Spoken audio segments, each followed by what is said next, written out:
सावन के इस पावन महीने में अगर हम शिव महापुराण की कथा सुनते हैं या स्वयं से शिव महापुराण का पाठ करते हैं तो इसका बहुत अधिक पुण्य फल हमें प्राप्त होता है। सबसे पहले शिव महापुराण के पढ़ने और सुनने के कुछ नियम के बारे में और इसके साथ ही शिव महापुराण का महत्व क्या है। देखिए, शिव महापुराण सनातन धर्म में एक बहुत ही महत्वपूर्ण स्थान रखता है जो कि शैव मत से संबंधित है। शैव मत अर्थात शिव को मानने वाले भक्त। इस पुराण में भगवान शिव के विषय में विस्तार पूर्वक उल्लेख मिलता है। साथ ही इसमें शिवजी और देवी पार्वती की गाथा का भी वर्णन किया गया है। मान्यता है कि शिव महापुराण की कथा का पाठ करने वाले को या फिर पाठ सुनने वाले व्यक्ति को मोक्ष की प्राप्ति होती है, भोग की भी प्राप्ति होती है। भोग अर्थात भौतिक सुखों की भी प्राप्ति हो जाती है और मोक्ष भी प्राप्त हो जाता है। भगवान शिव की कृपा से शिव महापुराण में भगवान शिव के विभिन्न स्वरूपों, अवतारों और सभी ज्योतिर्लिंगों के तात्विक विवेचन बताए गए हैं, रहस्य बताया गया है। महिमा और उनकी उपासना किस प्रकार से करें यह भी इसमें वर्णित है। इसके अलावा शिव पुराण में पूजा की पद्धति, ज्ञान और शिक्षा से जुड़ी महत्वपूर्ण बातें भी बताई गई हैं। शिव महापुराण सनातन धर्म के 18 महापुराण में से एक पुराण है और 18 पुराणों की सूची में शिव महापुराण चौथे नंबर पर है। वैसे तो बहुत सारे पुराण हैं जिनमें भगवान शिव के विषय में वर्णित किया गया है, लेकिन शिव महापुराण को सर्वाधिक महत्व इसलिए दिया जाता है क्योंकि शिव पुराण में भगवान शिव के विविध स्वरूपों के विषय में तो बतलाया ही गया है, इसके साथ ही इसमें शिव जी की भक्ति, शक्ति और शिव जी की महिमा का प्रचार प्रसार भी किया गया है। जहां सभी पुराणों में शिव जी को त्याग, तप, वात्सल्य और करुणा आदि की मूर्ति के रूप में बताया गया है। वहीं शिव पुराण में भगवान शिव जी के जीवंत चरित्र पर भी प्रकाश डाला गया है, जैसे कि उनके रहन सहन, विवाह से लेकर उनके पुत्रों की उत्पत्ति आदि के विषय पर भी चर्चा की गई है और इन्हीं कारणों से शिव पुराण को खास माना जाता है। शिव पुराण में कुल 24,000 श्लोक हैं तथा इसमें क्रमशः 6 खंड है। शिव पुराण की कथा को आप पूरे सावन के महीने में सुनने वाले हैं तो इस कथा को अंत तक जरूर सुनिए। और अब शिव पुराण की कथा प्रारंभ होने से पहले भगवान गणपति का ध्यान कीजिए, भगवान शिव का ध्यान कीजिए और माता पार्वती का, स्कंद भगवान का और नाग देव का, सपरिवार भगवान भोलेनाथ का ध्यान करके आइए अब रसपान करते हैं शिव पुराण महात्म्य का, जिसमें शौनक जी के साधन विषय प्रश्न करने पर श्री सूत जी का उन्हें शिव महापुराण की उत्कृष्ट महिमा सुनाने का वर्णन किया गया है। आप सभी से विनम्र अनुरोध है कि यदि आप एक बार शिव पुराण की कथाएं सुनते हैं तो हर दिन आप नियम पूर्वक चाहे तो कभी भी जब भी आपको समय मिले इन कथाओं को अवश्य सुनिएगा। श्री शौनक जी ने पूछा, महाज्ञानी सूत जी, आप संपूर्ण सिद्धांतों के ज्ञाता हैं प्रभो, मुझसे पुराणों की कथाओं के सार तत्व का विशेष रूप से वर्णन कीजिए। ज्ञान और वैराग्य सहित भक्ति से प्राप्त होने वाले विवेक की वृद्धि कैसे होती है तथा साधु पुरुष किस प्रकार अपने काम, क्रोध आदि मानसिक विकारों का निवारण करते हैं। इस घोर कलिकाल में जीव प्रायः आसुर स्वभाव के हो गए हैं। उस जीव समुदाय को शुद्ध अर्थात दैवी संपत्ति से युक्त बनाने के लिए सर्वश्रेष्ठ उपाय क्या है? आप इस समय मुझे ऐसा कोई शाश्वत साधन बताइए जो कल्याणकारी वस्तुओं में भी सबसे उत्कृष्ट एवं परम मंगलकारी हो तथा पवित्र करने वाले उपायों में भी सर्वोत्तम पवित्र कारक उपाय हो। हे तात, वह साधन ऐसा हो जिसके अनुष्ठान से शीघ्र ही अंतःकरण की विशेष शुद्धि हो जाए तथा उससे निर्मल चित्त वाले पुरुष को सदा के लिए शिव की प्राप्ति हो जाए। श्री सूत जी ने कहा, मुनि श्रेष्ठ शौनक, तुम धन्य हो क्योंकि तुम्हारे हृदय में पुराण कथा सुनने का विशेष प्रेम एवं लालसा है। इसलिए मैं शुद्ध बुद्धि से विचार कर तुमसे परम उत्तम शास्त्र का वर्णन करता हूँ। वत्सह संपूर्ण शास्त्रों के सिद्धांत से संपन्न, भक्ति आदि को बढ़ाने वाला तथा भगवान शिव को संतुष्ट करने वाला है। कानों के लिए रसायन अमृत स्वरूप तथा दिव्य है, तुम उसे श्रवण करो। मुने, वह परम उत्तम शास्त्र है शिव पुराण, जिसका पूर्व काल में भगवान शिव ने ही प्रवचन किया था। यह कालरूपी सर्प से प्राप्त होने वाले महान त्रास का विनाश करने वाला उत्तम साधन है। गुरुदेव व्यास ने सनत कुमार मुनि का उपदेश पाकर बड़े आदर से संक्षेप में ही इस पुराण का प्रतिपादन किया है। इस पुराण के प्रणयन का उद्देश्य है कलयुग में उत्पन्न होने वाले मनुष्यों के परम हित का साधन। यह शिव पुराण परम उत्तम शास्त्र है। इसे भूतल पर भगवान शिव का वांग्मय स्वरूप समझना चाहिए और सब प्रकार से इसका सेवन करना चाहिए। इसका पठन और श्रवण सर्व साधन रूप है। इससे दिव्य भक्ति पाकर श्रेष्ठतम स्थिति में पहुंचा हुआ मनुष्य शीघ्र ही शिव पद को प्राप्त कर लेता है। इसलिए ये संपूर्ण यत्न करके मनुष्यों ने इस पुराण को पढ़ने की इच्छा की है अथवा इसके अध्ययन को अभीष्ट साधन मानता है। इसी तरह इसका प्रेम पूर्वक श्रवण भी संपूर्ण मनोवांछित फलों को देने वाला है। भगवान शिव के इस पुराण को सुनने से मनुष्य सब पापों से मुक्त हो जाता है तथा इस जीवन में बड़े बड़े उत्कृष्ट भोगों का उपभोग करके अंत में शिवलोक को प्राप्त कर लेता है। यह शिव पुराण नामक ग्रंथ 24,000 श्लोकों से युक्त है। इसकी 7 संहिताएं हैं। मनुष्य को चाहिए कि वह भक्ति, ज्ञान और वैराग्य से संपन्न हो, बड़े आदर से इसका श्रवण करे। 7 संहिताओं से युक्त यह दिव्य शिव पुराण परब्रह्म परमात्मा के समान विराजमान है और सबसे उत्कृष्ट गति प्रदान करने वाला है। जो निरंतर अनुसंधान पूर्वक इस शिव पुराण को बाँचता है अथवा नित्य प्रेम पूर्वक इसका पाठ मात्र करता है वह पुण्यात्मा है, इसमें संशय नहीं है। जो उत्तम बुद्धिवाला पुरुष अंतकाल में भक्ति पूर्वक इस पुराण को सुनता है, उस पर अत्यंत प्रसन्न हुए भगवान महेश्वर उसे अपना पद अर्थात धाम प्रदान करते हैं। जो प्रतिदिन आदर पूर्वक इस शिव पुराण का पूजन करता है, यह इस संसार में संपूर्ण भोगों को भोग कर अंत में भगवान शिव के पद को प्राप्त कर लेता है। जो प्रतिदिन आलस्य रहित हो रेशमी वस्त्र आदि के वेष्टन से इस शिव पुराण का सत्कार करता है, वह सदा सुखी होता है। यह शिव पुराण निर्मल तथा भगवान शिव का सर्वस्व है। जो इहलोक और परलोक में भी सुख चाहता हो, उसे आदर के साथ प्रयत्न पूर्वक इसका सेवन करना चाहिए। यह निर्मल एवं उत्तम शिव पुराण धर्म, अर्थ, काम और मोक्ष रूप चारों पुरुषार्थों को देने वाला है। अतः सदा प्रेम पूर्वक इसका श्रवण और विशेष पाठ करना चाहिए। श्री शौनक जी ने कहा, महाभाग सूत जी, आप धन्य है, परमार्थ तत्व के ज्ञाता है। आपने कृपा करके हम लोगों को यह बड़ी अद्भुत एवं दिव्य कथा सुनाई है। भूतल पर इस कथा के समान कल्याण का सर्वश्रेष्ठ साधन दूसरा कोई नहीं है। यह बात हमने आज आपकी कृपा से निश्चय पूर्वक समझ ली। सूत जी, कलयुग में इस कथा के द्वारा कौन कौन से पापी शुद्ध होते हैं, उन्हें कृपा पूर्वक बताइए और इस जगत को कृतार्थ कीजिए। सूत जी बोले, मुने, जो मनुष्य पापी, दुराचारी, खल तथा काम क्रोध आदि में निरंतर डूबे रहने वाले हैं, ये भी इस पुराण के श्रवण पठन से अवश्य ही शुद्ध हो जाते हैं। इसी विषय में जानकार मुनि इस प्राचीन इतिहास का उदाहरण दिया करते हैं, जिसके श्रवण मात्र से पापों का पूर्णतया नाश हो जाता है। पहले की बात है, कहीं किरातों के नगर में एक ब्राह्मण रहता था, जो ज्ञान में अत्यंत दुर्बल, दरिद्र, रस बेचने वाला तथा वैदिक धर्म से विमुख था। वह स्नान संध्या आदि कर्मों से भ्रष्ट हो गया था और वैश्य वृत्ति में तत्पर रहता था। उसका नाम था देवराज। वह अपने ऊपर विश्वास करने वाले लोगों को ठगा करता था। उसने ब्राह्मणों, क्षत्रियों, वैश्यों, शूद्रों तथा दूसरों को भी अनेक बहानों से मारकर उनका धन हड़प लिया था। परंतु उस पापी का थोड़ा सा भी मन कभी धर्म के काम में नहीं लगा था। वह वैश्यागामी तथा सब प्रकार से आचरण भ्रष्ट था। एक दिन घूमता घामता वह दैवयोग से प्रतिष्ठानपुर में जा पहुंचा। वहां उसने एक शिवालय देखा जहां बहुत से साधु महात्मा एकत्र हुए थे।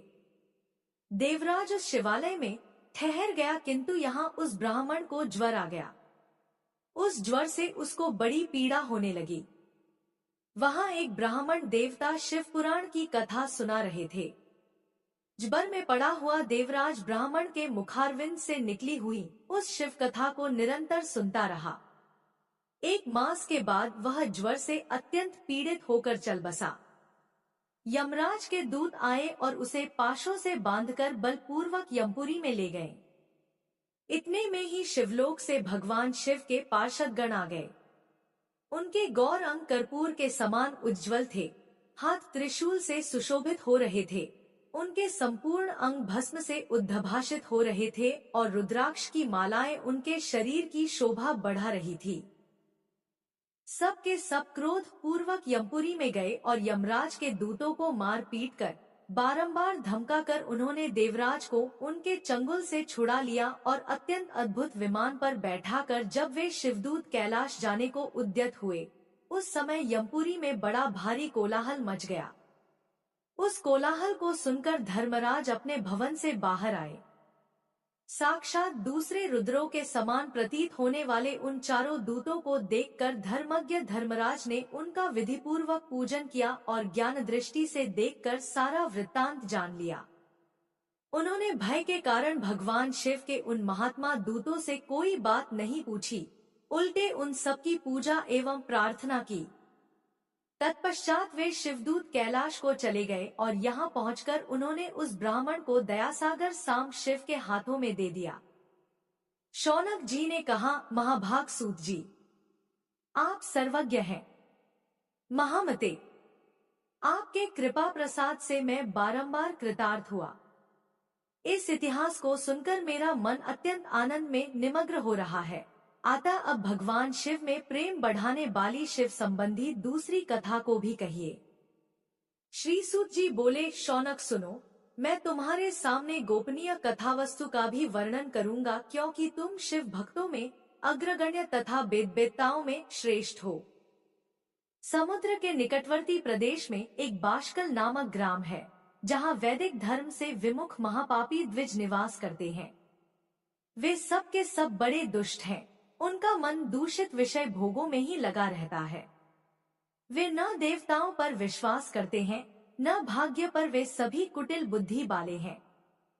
किसानी करते और भांति भांति के घातक अस्त्र शस्त्र रखते हैं। वे व्यभिचारी और खल हैं। ज्ञान, वैराग्य तथा सद्धर्म का सेवन ही मनुष्य के लिए परम पुरुषार्थ है, इस बात को वे बिल्कुल नहीं जानते हैं। वे सभी पशु बुद्धि वाले हैं। जहाँ के द्विज ऐसे हों, वहाँ के अन्य वर्णों के विषय में क्या कहा जाए। अन्य वर्णों के लोग भी उन्हीं की भांति कुत्सित विचार रखने वाले स्वधर्म विमुख एवं खल हैं। वे सदा कुकर्म में लगे रहते और नित्य विषय भोगों में ही डूबे रहते हैं। वहाँ की सब स्त्रियां भी कुटिल स्वभाव की, स्वेच्छाचारिणी, पापासक्त, कुत्सित विचार वाली और व्यभिचारिणी है। वे सदव्यवहार तथा सदाचार से सर्वथा शून्य है। इस प्रकार वहाँ दुष्टों का ही निवास है। उस वाष्कल नामक गांव में बिंदुक नाम का एक ब्राह्मण रहता था। वह अधर्मी, दुरात्मा एवं महापापी था। उसकी स्त्री बहुत सुंदर थी और उसका नाम चंचुला था। वह सदा उत्तम धर्म का पालन करती थी, परंतु बिंदुक वेश्यागामी था। इस तरह कुकर्म करते हुए बहुत समय व्यतीत हो गया। उसकी स्त्री काम से पीड़ित होने पर भी स्वधर्मनाश के भय से क्लेश सहकर भी काफी समय तक धर्म भ्रष्ट नहीं हुई, परंतु आगे चलकर वह भी अपने दुराचारी पति के आचरण से प्रभावित होकर दुराचारिणी और अपने धर्म से विमुख हो गई। इस तरह दुराचार में डूबे हुए उन पति पत्नी का बहुत सा समय व्यर्थ बीत गया। वेश्यागामी दूषित बुद्धि वाला वह दुष्ट ब्राह्मण बिंदुक समयानुसार मृत्यु को प्राप्त हो नरक में चला गया।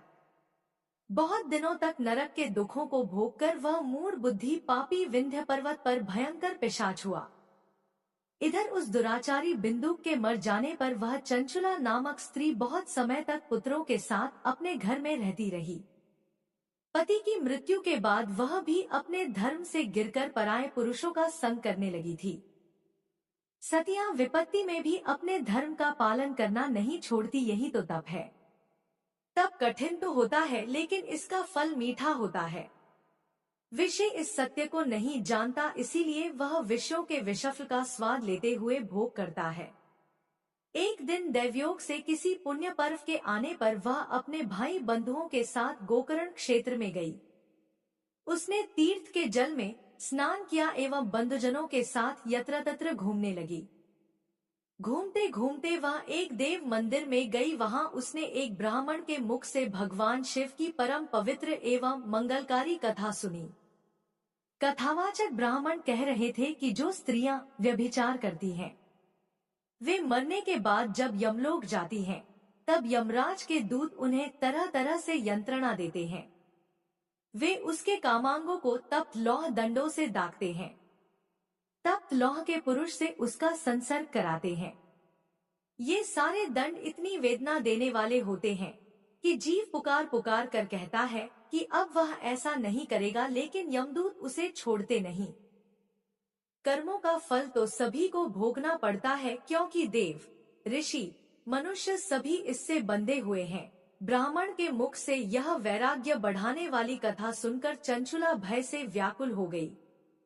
कथा समाप्त होने पर सभी लोग वहां से चले गए।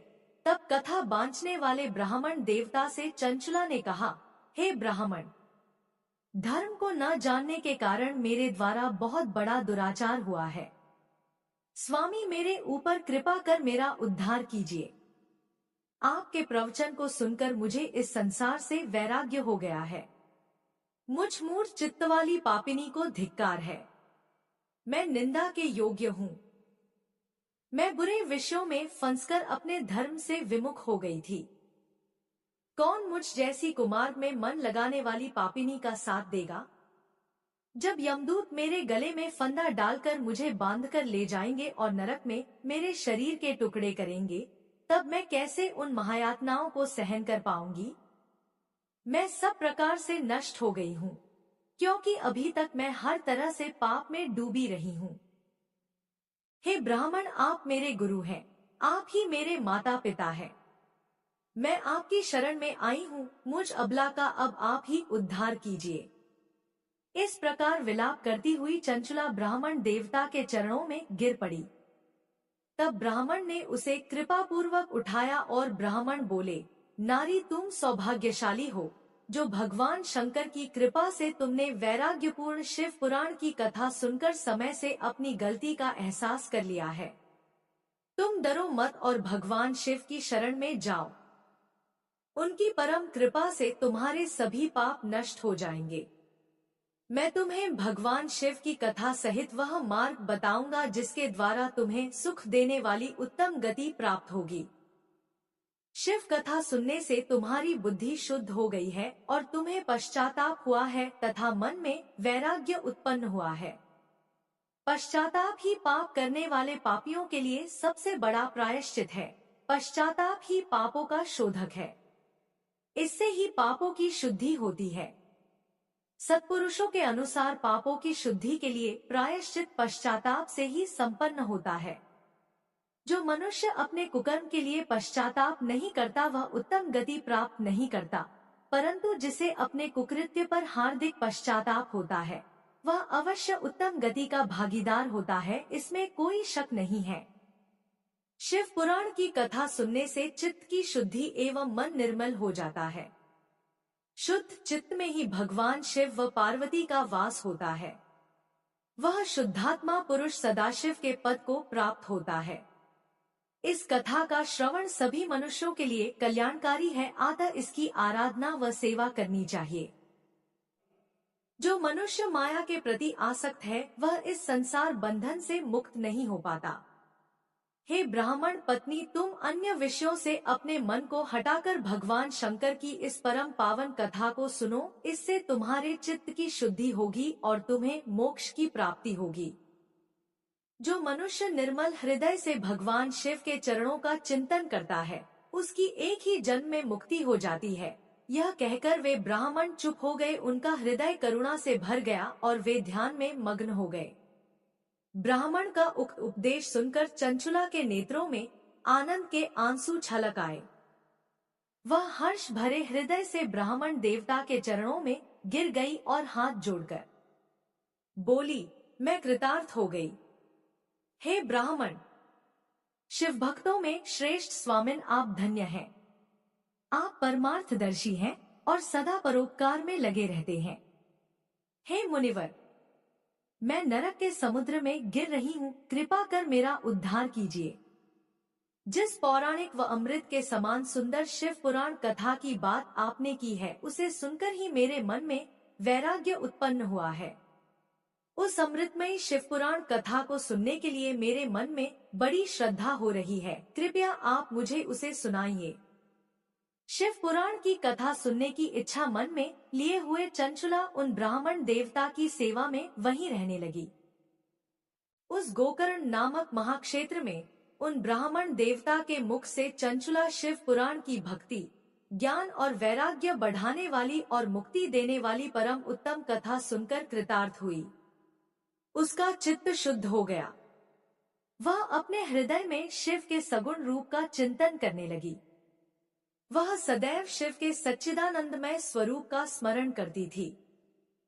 तत्पश्चात अपना समय पूर्ण होने पर चंचुला ने बिना किसी कष्ट के अपना शरीर त्याग दिया।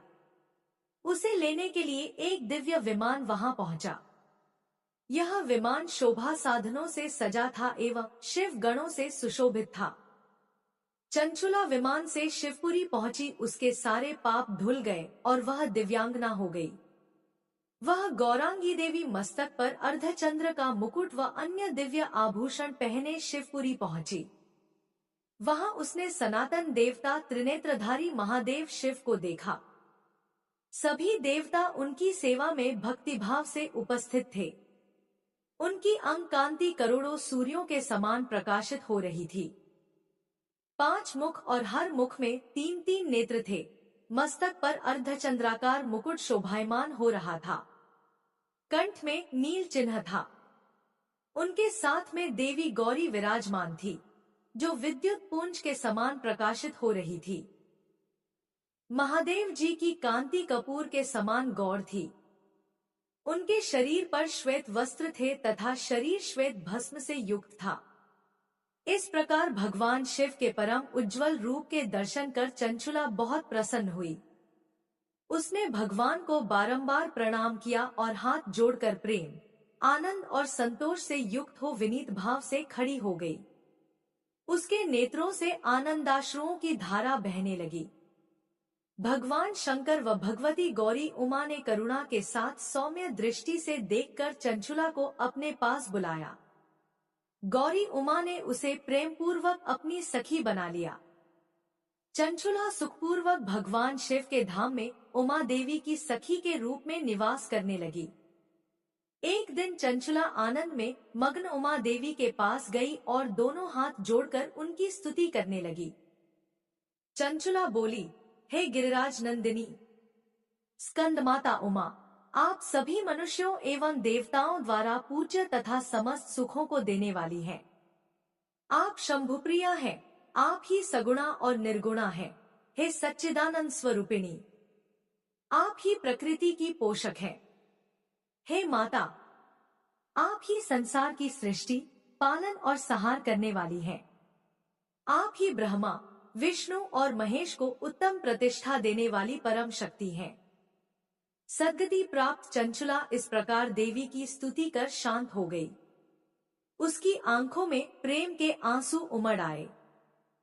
तब शंकर प्रिया भक्तवत्सला उमा देवी ने बड़े प्रेम से चंचुला को चुप कराते हुए कहा, सखी चंचुला, मैं तुम्हारी स्तुति से प्रसन्न हूँ।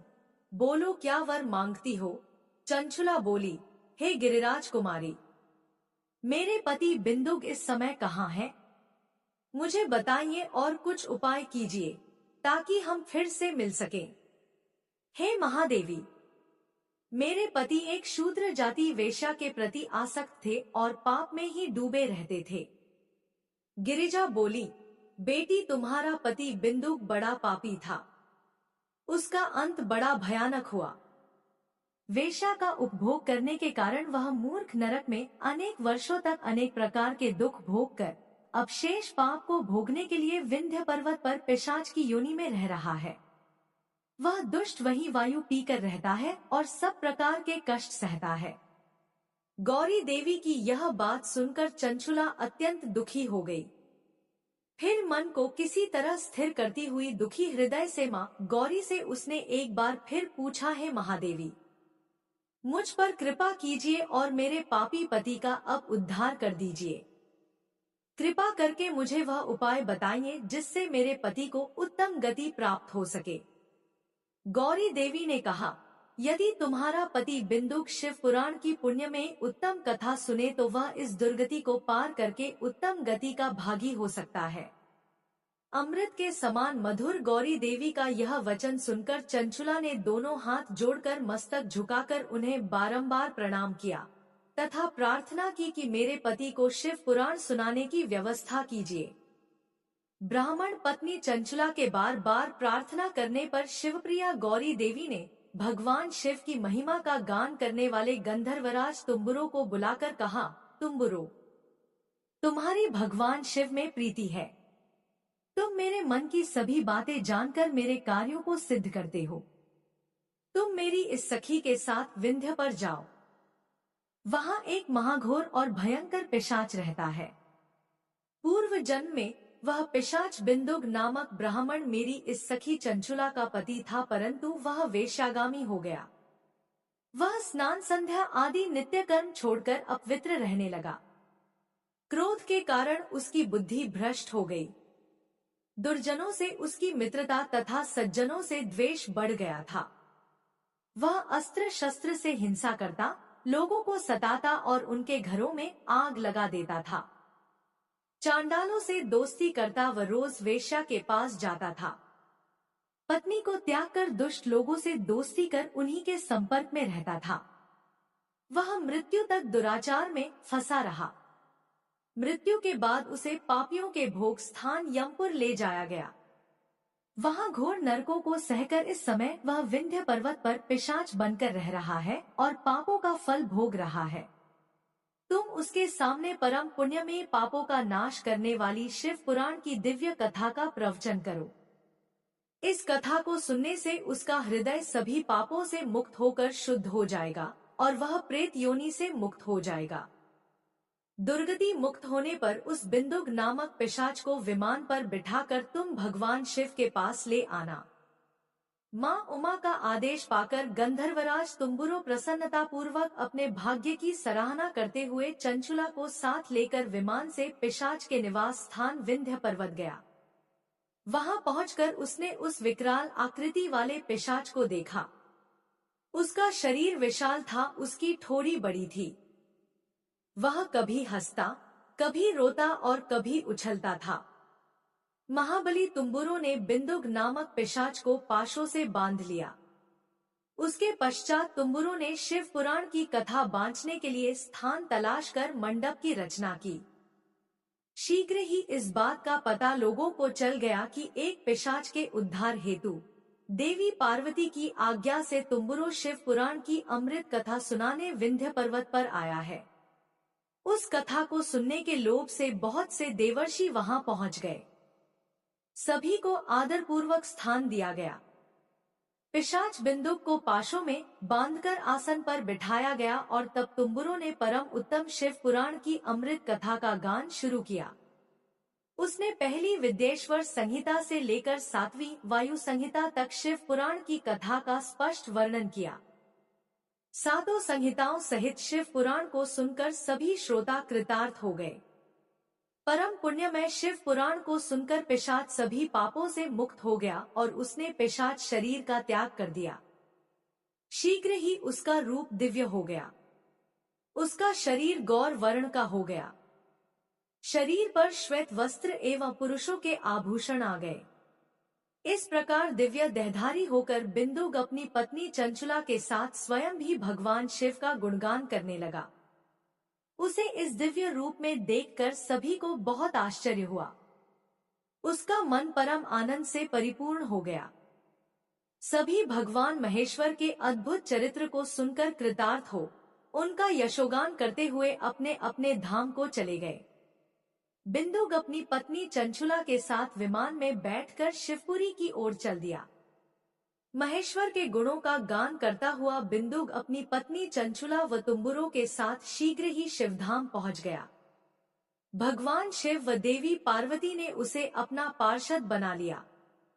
दोनों पति पत्नी सुखपूर्वक भगवान महेश्वर एवं देवी गौरी के श्री चरणों में अविचल निवास पाकर धन्य हो गए। शौनक जी कहते हैं, सूत जी आपको नमस्कार है, आप धन्य हैं और शिव भक्तों में श्रेष्ठ हैं। आपके महान गुण वर्णन करने योग्य है। अब आप कल्याणमय पुराण के श्रवण की विधि बतलाइए, जिससे सभी श्रोताओं को संपूर्ण उत्तम फल की प्राप्ति हो सके। सूत जी ने कहा, मुने अब मैं तुम्हें संपूर्ण फल की प्राप्ति के लिए शिव पुराण के श्रवण की विधि बता रहा हूँ। पहले किसी ज्योतिषी को बुलाकर दान पुण्य से संतुष्ट करके अपने सहयोगी लोगों के साथ बैठकर बिना किसी विघ्न बाधा के कथा की समाप्ति होने के उद्देश्य से शुभ मुहूर्त का अनुसंधान कराए और प्रयत्न पूर्वक देश देश में स्थान स्थान पर यह संदेश भेजे कि हमारे यहाँ शिव पुराण की कथा होने वाली है। अपने कल्याण की इच्छा रखने वाले लोगों को उसे सुनने के लिए अवश्य पधारना चाहिए। कुछ लोग भगवान श्री हरि की कथा से बहुत दूर पड़ गए हैं। कितने ही स्त्री शूद्र आदि भगवान शंकर के कथा कीर्तन से वंचित रहते हैं।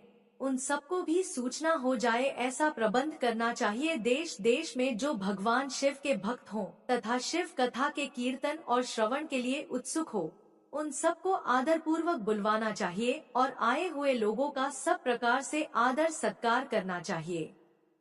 शिव मंदिर में, तीर्थ में, वन प्रांत में अथवा घर में शिव पुराण की कथा सुनने के लिए उत्तम स्थान का निर्माण करना चाहिए। केले के खंभे से सुशोभित एक ऊंचा कथा मंडप तैयार कराए, उसे सब ओर से पुष्प आदि से तथा सुंदर शोभा संपन्न बना दे। फल पुष्प आदि से तथा सुंदर चंदोवे से अलंकृत करें और चारों ओर ध्वजा पताका लगाकर तरह तरह के सामानों से सजाकर सुंदर शोभा संपन्न बना दे। भगवान शिव के प्रति सब प्रकार से उत्तम भक्ति करनी चाहिए, वही सब तरह से आनंद का विधान करने वाली है। परमात्मा भगवान शंकर के लिए दिव्य आसन का निर्माण करना चाहिए तथा कथा वाचक के लिए भी एक ऐसा दिव्य आसन बनाना चाहिए जो उनके लिए सुखद हो सके। मुने, नियम पूर्वक कथा सुनने वाले श्रोताओं के लिए भी यथायोग्य सुंदर स्थानों की व्यवस्था करनी चाहिए। अन्य लोगों के लिए साधारण स्थान ही रखने चाहिए, जिसके मुख से निकली हुई वाणी देहधारियों के लिए कामधेनु के समान अभीष्ट फल देने वाली होती है। उस पुराण वेत्ता विद्वान वक्ता के प्रति तुच्छ बुद्धि कभी नहीं करनी चाहिए। संसार में जन तथा गुणों के कारण बहुत से गुरु होते हैं, परंतु उन सब में पुराणों का ज्ञाता विद्वान ही परम गुरु माना गया है। पुराण वेत्ता पवित्र, दक्ष, शांत, ईर्ष्या पर विजय पाने वाला, साधु और दयालु होना चाहिए। ऐसा प्रवचन कुशल विद्वान इस पुण्यमयी कथा को कहे। सूर्योदय से आरंभ करके 3:30 पहर तक उत्तम बुद्धि वाले विद्वान पुरुष को शिव पुराण की कथा सम्यक रीति से बांचनी चाहिए। मध्याह्न काल में 2 घड़ी तक कथा बंद रखनी चाहिए, जिससे कथा कीर्तन से अवकाश पाकर लोग मल मूत्र का त्याग कर सकें। कथा आरंभ के दिन से 1 दिन पहले व्रत ग्रहण करने के लिए वक्ता को क्षौर करा लेना चाहिए। जिन दिनों कथा हो रही हो उन दिनों प्रयत्न पूर्वक प्रातःकाल का सारा नित्य कर्म संक्षेप से ही कर लेना चाहिए। वक्ता के पास उसकी सहायता के लिए एक दूसरा वैसा ही विद्वान स्थापित करना चाहिए। वह भी सब प्रकार के संशयों को निवृत्त करने में समर्थ और लोगों को समझाने में कुशल हो। कथा में आने वाले विघ्नों की निवृत्ति के लिए गणेश जी का पूजन करें। कथा के स्वामी भगवान शिव की तथा विशेषतः शिव पुराण की पुस्तक की भक्तिकाल से पूजा करे। तत्पश्चात उत्तम बुद्धि वाला श्रोता तन मन से शुद्ध एवं प्रसन्न चित्त हो आदर पूर्वक शिव पुराण की कथा सुने। जो वक्ता और श्रोता अनेक प्रकार के कर्मों में भटक रहे हों, काम आदि 6 विकारों से युक्त हों, स्त्री में आसक्ति रखते हों और पाखंड पूर्ण बातें कहते हों, वे पुण्य के भागी नहीं होते। जो लौकिक चिंता तथा धन, गृह एवं पुत्र आदि की चिंता को छोड़कर कथा में मन लगाए रहते हैं, उन शुद्ध बुद्धि पुरुषों को उत्तम फल की प्राप्ति होती है। जो श्रोता श्रद्धा और भक्ति से युक्त होते हैं, दूसरे कर्मों में मन नहीं लगाते और मौन, पवित्र एवं उद्वेग शून्य होते हैं, वे ही पुण्य के भागी होते हैं। श्री सूत जी बोले, शौनिक, अब शिव पुराण सुनने का व्रत लेने वाले पुरुषों के लिए जो नियम है, उन्हें भक्ति पूर्वक सुनो। नियम पूर्वक इस श्रेष्ठ कथा को सुनने से बिना किसी विघ्न बाधा के उत्तम फल की प्राप्ति होती है। जो लोग दीक्षा से रहित है, उनका कथा श्रवण में अधिकार नहीं है। आता मुने, कथा सुनने की इच्छा वाले सब लोगों को पहले वक्ता से दीक्षा ग्रहण करनी चाहिए। जो लोग नियम से कथा सुने, उनको ब्रह्मचर्य से रहना, भूमि पर सोना, पत्तल में खाना और प्रतिदिन कथा समाप्त होने पर ही अन्न ग्रहण करना चाहिए। जिसमें शक्ति हो वह पुराण की समाप्ति तक उपवास करके शुद्धता पूर्वक भक्तिभाव उत्तम शिव पुराण को सुने। इस कथा का व्रत लेने वाले पुरुष को प्रतिदिन एक ही बार हविष्यान भोजन करना चाहिए। जिस प्रकार से कथा श्रवण का नियम सुखपूर्वक सध सके वैसे ही करना चाहिए। गरिष्ठ अन्न, दाल, जला अन्न, सेम, मसूर भावदूषित तथा बासी अन्न को खाकर कथा व्रती पुरुष कभी कथा को न सुने। जिसने कथा का व्रत ले रखा हो, वह पुरुष प्याज, लहसुन, हींग, गाजर, मादक वस्तु तथा आमिष कही जाने वाली वस्तुओं को त्याग दे। कथा का व्रत लेने वाला पुरुष काम, क्रोध आदि 6 विकारों को, ब्राह्मणों की निंदा को तथा पवित्रता और साधु संतों की निंदा को भी त्याग दे। कथा व्रती पुरुष प्रतिदिन सत्य, शौच, दया, मौन, सरलता, विनय तथा हार्दिक उदारता, इन सद्गुणों को सदा अपनाए रहे। श्रोता निष्काम हो या सकाम, वह नियम पूर्वक कथा सुने। सकाम पुरुष अपनी अभीष्ट कामना को प्राप्त करता है और निष्काम पुरुष मोक्ष पा लेता है। दरिद्र, क्षय का रोगी, पापी, भाग्यहीन तथा संतान रहित पुरुष भी इस उत्तम कथा को सुने। काकबंध्या आदि जो 7 प्रकार की दुष्टा स्त्रियां हैं, वे तथा जिसका गर्भ गिर जाता हो, वह भी, इन सभी को शिव पुराण की उत्तम कथा सुननी चाहिए। मुने, स्त्री हो या पुरुष, सबको यत्न पूर्वक विधि विधान से शिव पुराण की यह उत्तम कथा सुननी चाहिए। महर्षि, इस तरह शिव पुराण की कथा के पाठ एवं श्रवण संबंधी यज्ञोत्सव की समाप्ति होने पर श्रोताओं को भक्ति एवं प्रयत्न पूर्वक भगवान शिव की पूजा की भांति पुराण पुस्तक की भी पूजा करनी चाहिए। तदंतर विधि पूर्वक वक्ता का भी पूजन करना आवश्यक है। पुस्तक को आच्छादित करने के लिए नवीन एवं सुंदर बस्ता बनावे और उसे बांधने के लिए दृढ़ एवं दिव्य डोरी लगावे, फिर उसका विधिवत पूजन करे। मुनि श्रेष्ठ, इस प्रकार महान उत्सव के साथ पुस्तक और वक्ता की विधिवत पूजा करके वक्ता की सहायता के लिए स्थापित हुए पंडित का भी उसी के अनुसार धन आदि के द्वारा उससे कुछ ही कम सत्कार करें। वहां आए हुए ब्राह्मणों को अन्न धन आदि का दान करे। साथ ही गीत, वाद्य और नृत्य आदि के द्वारा महान उत्सव रचाए हैं। मुने, यदि श्रोता विरक्त हो तो उसके लिए कथा समाप्ति के दिन विशेष रूप से उस गीता का पाठ करना चाहिए, जिसे श्री रामचंद्र जी के प्रति भगवान शिव ने कहा था। यदि श्रोता गृहस्थ हो तो उस बुद्धिमान को उस श्रवण कर्म की शांति के लिए शुद्ध हविष्य के द्वारा होम करना चाहिए। मुने, रुद्र संहिता के प्रत्येक श्लोक द्वारा होम करना उचित है अथवा गायत्री मंत्र से होम करना चाहिए, क्योंकि वास्तव में यह पुराण गायत्री में ही है। अथवा शिव पंचाक्षर मूल मंत्र से हवन करना उचित है। होम करने की शक्ति न हो तो विद्वान पुरुष यथाशक्ति हवनीय हविष्य का ब्राह्मण को दान करे। न्यूनातिरिक्तारूप दोष की शांति के लिए भक्ति पूर्वक शिव सहस्त्र नाम का पाठ अथवा श्रवण करें। इससे सब कुछ सफल होता है, इसमें संशय नहीं है, क्योंकि तीनों लोकों में उससे बढ़कर कोई वस्तु नहीं है। कथा श्रवण संबंधी व्रत की पूर्णता की सिद्धि के लिए 11 ब्राह्मणों को मधुमिश्रित खीर भोजन कराए और उन्हें दक्षिणा दे। मुने, यदि शक्ति हो तो 3 तोले सोने का एक सुंदर सिंहासन बनवाए और उस पर उत्तम अक्षरों में लिखी अथवा लिखाई हुई शिव पुराण की पोथी विधिपूर्वक स्थापित करें। तत्पश्चात पुरुष उसकी आवाहन आदि विविध उपचारों से पूजा करके दक्षिणा चढ़ाए। फिर जितेंद्रिय आचार्य का वस्त्र, आभूषण एवं गंध आदि से पूजन करके दक्षिणा सहित वह पुस्तक उन्हें समर्पित कर दे। उत्तम बुद्धि बाला श्रोता इस प्रकार भगवान शिव के संतोष के लिए पुस्तक का दान करे। शौनक, इस पुराण के इस दान के प्रभाव से भगवान शिव का अनुग्रह पाकर पुरुष भवबंधन से मुक्त हो जाता है तथा इस तरह विधि विधान का पालन करने पर श्री संपन्न शिव पुराण संपूर्ण फल को देने वाला तथा भोग और मोक्ष का दाता होता है। मुने, शिव पुराण का यह सारा महात्म्य जो संपूर्ण अभीष्ट को देने वाला है मैंने तुम्हें कह सुनाया, अब और क्या सुनना चाहते हो। श्रीमान शिव पुराण समस्त पुराणों के भाल का तिलक माना गया है। यह भगवान शिव को अत्यंत प्रिय, रमणीय तथा सब रोग का निवारण करने वाला है। जो सदा भगवान शिव का ध्यान करते हैं, जिनकी वाणी शिव के गुणों की स्तुति करती है और जिनके दोनों कान उनकी कथा सुनते हैं, इस जीव जगत में उन्हीं का जन्म लेना सफल है। वे निश्चय ही संसार सागर से पार हो जाते हैं।